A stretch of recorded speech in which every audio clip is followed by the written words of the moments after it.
In this video, I'm going to show how you can make a mosaic or a tessellation. Please, once again, ignore the dog snoring in the background if you can hear him. And hopefully I won't make so many mistakes that I become unbearable to listen to. So in this case, I do want to make my mosaic from an existing image. So I've opened up this little creature guy that I painted last year, and I'm going to, the very first thing, I'm going to quick clone him. And for some reason, I never understood why it will lessen and maximize the window. So I want the window to be maximized again. So I just click up there to maximize it. And it opens the photo art box to me, switches to a cloning brush, and it will usually turn on the clone color here. And what I've got here is essentially a tracing paper image. I've got a blank canvas and then some tracing paper laid over it. So you can vary the amount of tracing paper that you want to see.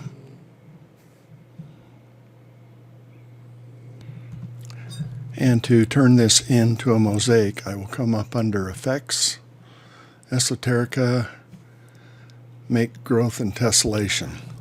So what it's done here, if I want to see it, I need to turn the tracing paper on or off. You can have it either way you like. If you want to use the clone color, make sure this is checked. Otherwise, you go back to picking colors yourself. You don't have to worry about this or this with the clone color selected. We're going to use Apply Tiles. So I click this button. There are some other variations here I will show you in a second. And dimensions, I'll just take one stroke in here real quick to show you. That's a little bit small. I would like it a little larger than that, so I will undo that. I've got to actually go remove the tiles. Come back and we'll apply tiles. And I'm going to make the dimensions a little bigger here. And come in, and I don't generally have the patience to do this, trace an image around, adding these little mosaic tiles.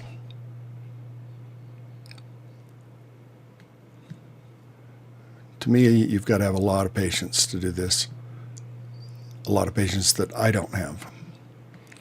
So you can just go around and start putting in the tiles, following some sort of pattern if you want. I, just for demo purposes, will just quickly apply some. As you start to get them in, you can turn off the tracing paper and you can start to see that you're building a mosaic. The closer you get, you'll get some of these small tiles that don't really look very good. You can come up under here in randomness, and I will crank up the length and width randomness. So you can see they're a little more random now. You can play with these settings. If you make this more, they'll even get more random. And really that's probably a good thing, because traditional mosaics, none of the tiles are really uniform. So turn on the tracing paper. I don't want to take forever to do this. I'm going to knock in a few of these real quick. And I'm going to crank up the width. Whoops, that's the randomness. That might be good to see. Go to the dimensions and crank up the width and length, so you can see a little bit more what's going on. Now, if you look at mosaics, there is method to their madness. They do put the tiles down by hand, so you really probably, to create a convincing one, would want to do, placing the tiles using the tracing paper. Sorry, sometimes I get painting concentrating on what I do and I forget to say anything. So all of a sudden there becomes this blank where I'm looking at what I'm doing and thinking about it.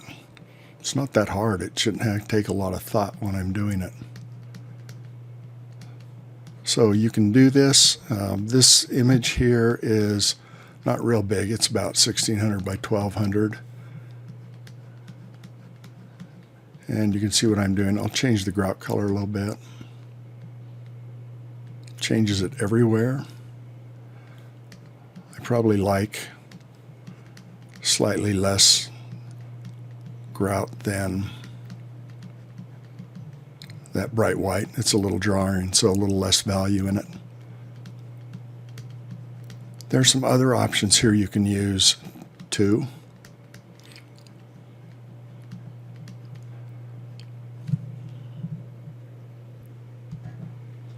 One thing you do need to make sure before I go to the other options is that if you want to keep working on this, do not close this dialog box. If you close the dialog box, it will become the image and it won't be editable after that. So keep that open. I usually don't zoom in much when I'm doing this. I probably could have this on this one since it's only 50% to begin with before I open the dialog box. Some of the other options. Okay, remove tiles, obviously. I can remove them all. I can clear it, then rebuild it. Select tiles. Any of these options. Change the tile color. This is sometimes kind of neat. So do you want to darken it? So in these light tiles, if you paint over it, it will darken it. Do you want to lighten it? So I'm lightening the tiles over in the dark areas. Do you want to tint it? And do you want to change vary the color? And in the vary the color, you have this option of varying it less or more.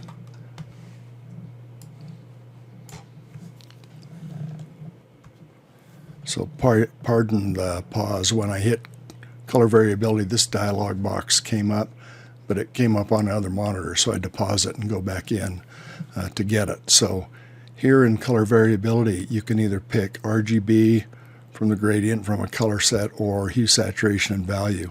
That's what I usually like to do. I'll pick hue and I'll vary them up a bit, how smooth you want it to do it. And now you can see I'm really whacking out the colors on this thing. So you go and you keep going and you keep going, and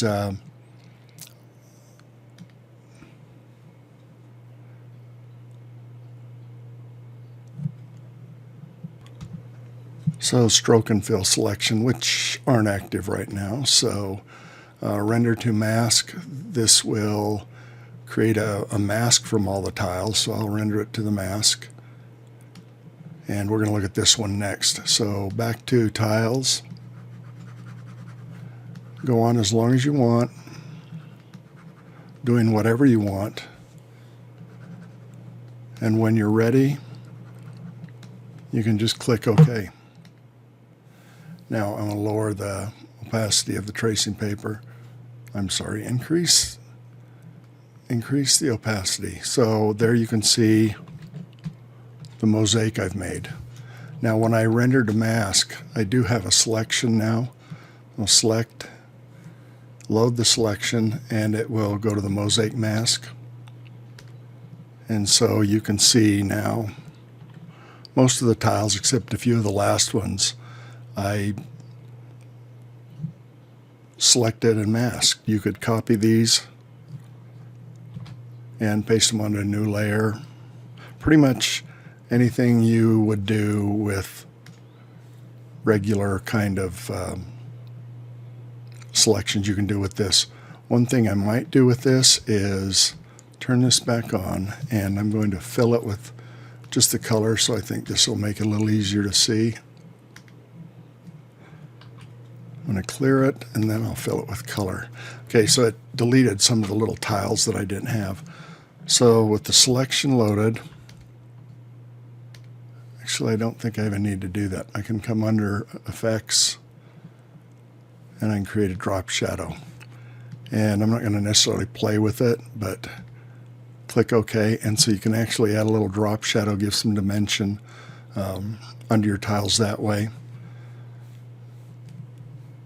And that's pretty much mosaics. So again, the basic process is open an image you want to use to create your mosaic, quick clone it. So File, quick clone.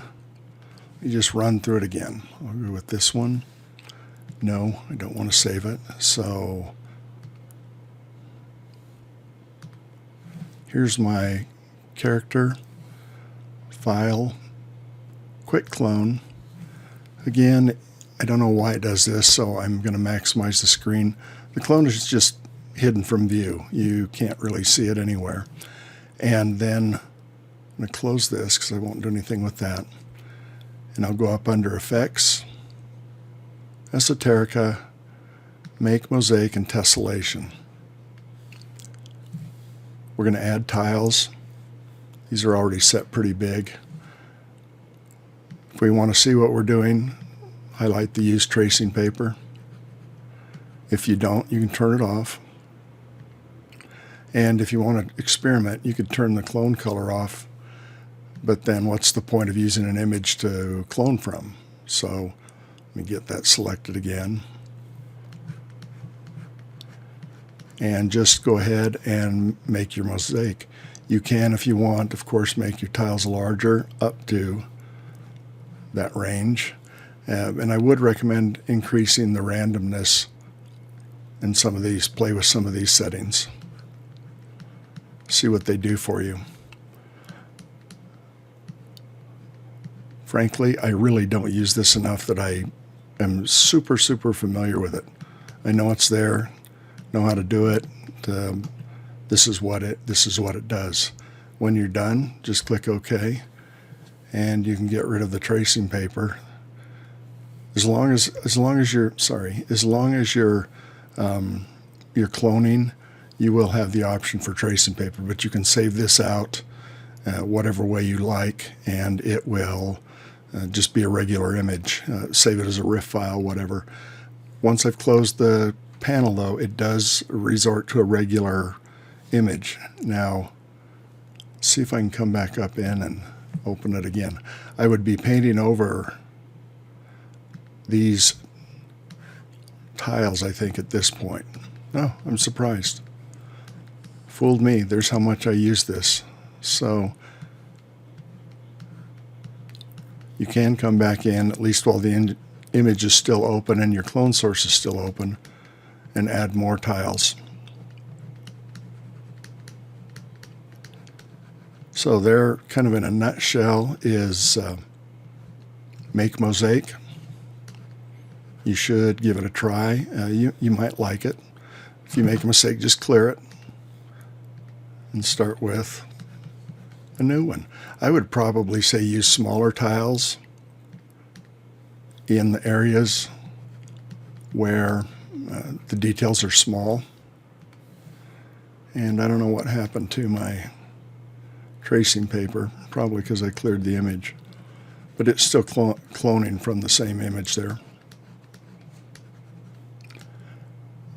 When I've used it before, I've done strange things like come in and made spirals and filled the whole image with decorative spirals. And of course, if you don't want to use the clone color, you can use whatever color you want. Whoops, turn it off. So you can build different, just decorative mosaics if you want to from scratch. In that case, all you do is create a new image, open this dialog box, and start painting away. So I'm going to go ahead and close that. I'll just open a new one just in case. So File, New. If you're going to do one from scratch, here it is. Effects, Make Mosaic and Tessellation, Add Tiles. That's what's here. And then you can just start painting and make your own mosaic. So give that a try. You may have some real good use for it. It's kind of like the maze effect that white's there, you don't know until you really want to use it, and then it's kind of nice that it is there. So I can see me making a sun. Okay, I'm getting a little carried away. It's kind of late and I'm starting to babble. But you get the idea. Give this a try. I want to probably see if you can get it working. And that's it. There's Mosaics.